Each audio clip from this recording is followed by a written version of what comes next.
Hoy vamos a contar una historia que parece sacada de otra época. Nos vamos a la Cuba de los años 30, a la tierra roja de las plantaciones de azúcar, un lugar marcado por el trabajo duro y las grandes compañías. Y en medio de todo eso vamos a ver cómo una pequeña semilla de fe, plantada por unos inmigrantes, consiguió crecer y transformar a toda una comunidad desde la raíz. Esta cita yo creo lo resume todo a la perfección. La historia de Baguanos no es la de un gran titular, no va de récords de producción ni de una revolución política, no. Es algo mucho más sutil, más hondo, un cambio que no se puede medir en dinero o poder, sino en algo que podríamos llamar un pequeño milagro, que nació en el lugar más humilde que uno puede imaginar. Bueno, ¿y dónde arranca todo esto? Pues nos vamos a 1930, a esas plantaciones de azúcar cubanas, en la famosa Tierra Roja. Llega un grupo de inmigrantes de Jamaica. Venían, la verdad, con lo opuesto, sus manos para trabajar y una fe que lo movía todo. Y fue precisamente esa fe la primera semilla que plantaron allí. Pero, claro, enseguida se toparon con un problema, y uno bastante grande. Ellos traían su fe metodista, sus canciones, su manera de vivir la comunidad, pero les faltaba lo más básico, un techo, un sitio donde poder juntarse. Eran, por así decirlo, una iglesia sin edificio, una congregación sin un hogar. Y es entonces cuando ocurre lo que podríamos llamar el primer milagro de esta historia.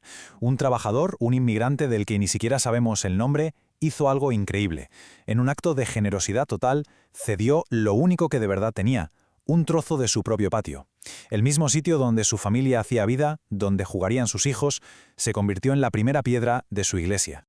O sea que, si lo pensamos, esta primera iglesia se levantó sobre tres pilares fundamentales. Primero, ese gesto increíble de un trabajador anónimo.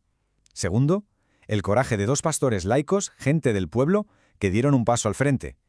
Y por último, la llegada de Eulalia Cook, que fue como la chispa que hizo que todo aquello empezara a crecer de una forma espectacular. Pero lo más fascinante es que la cosa no se quedó ahí. La iglesia no fue solo un sitio para rezar, ni mucho menos. Muy pronto sus ramas empezaron a crecer en direcciones inesperadas, sobre todo hacia la educación y la dignidad de las personas, convirtiéndose en un verdadero motor de cambio para todo el pueblo. Si nos fijamos en esta cronología, vemos algo que es clave, la colaboración. En 1941, en algo que parecía imposible, los líderes de la iglesia consiguen que el jefe del ingenio azucarero les apoye. Se crea un puente entre la fe y la industria. Y todo esto culmina en 1947 con la inauguración del templo El Buen Pastor, que no fue un acto religioso privado, fue una fiesta para todo Baguanos. Y es que aquí vemos su filosofía en acción, de una forma muy clara. Ellos no se sentaban a esperar a que la gente viniera a la iglesia. Al revés, salían a buscarla. Los misioneros iban a las zonas más pobres, a las casas de las familias de las que básicamente nadie se acordaba. Fijaos en el efecto dominó que se produce aquí. Lo que empezó como algo práctico, unas clases de inglés para los jamaicanos, se acabó convirtiendo en una campaña de alfabetización masiva para todo el mundo. Maestros como Oswald Jaime Aiken se iban a los rincones más apartados para que muchísima gente, por primera vez en su vida, tuviera la oportunidad de aprender a leer y a escribir. Pero la cosa no paró ahí. Entendieron algo fundamental, que la dignidad no viene solo de saber leer un libro, sino de poder valerse por una misma. Se dieron cuenta de que la independencia económica era clave, sobre todo para las mujeres, y por eso se volcaron en enseñar oficios.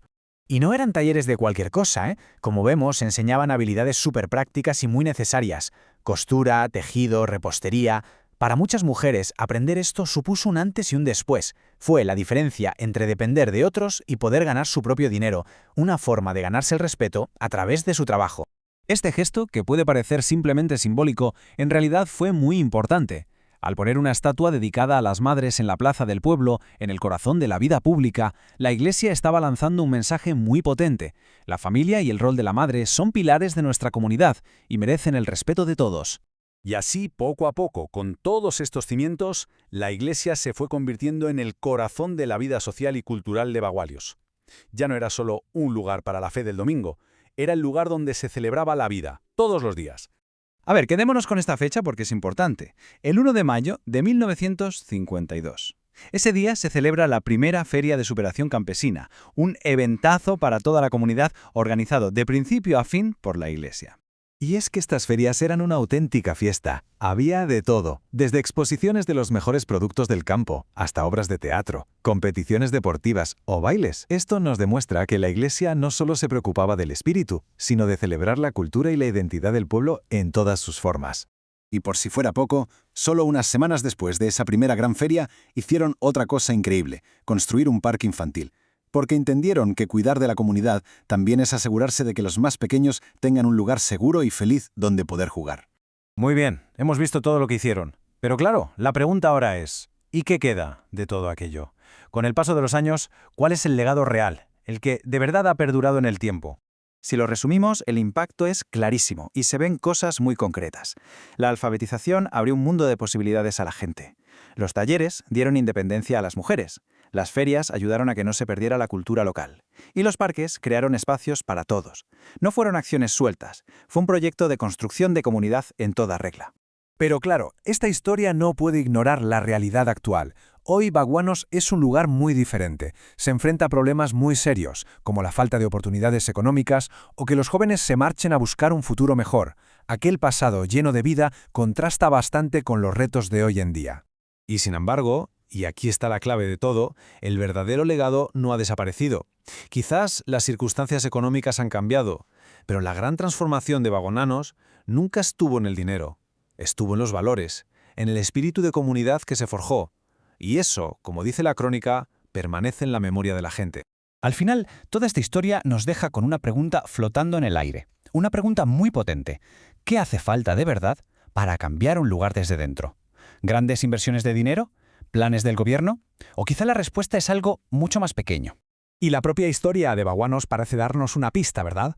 Quizás nos enseña que a veces para mover la enorme montaña de la pobreza, del abandono o de la ignorancia, no hacen falta excavadoras gigantes ni planes multimillonarios. Quizás a veces solo hace falta tener un poco de fe, aunque sea tan pequeña como un grano de mostaza.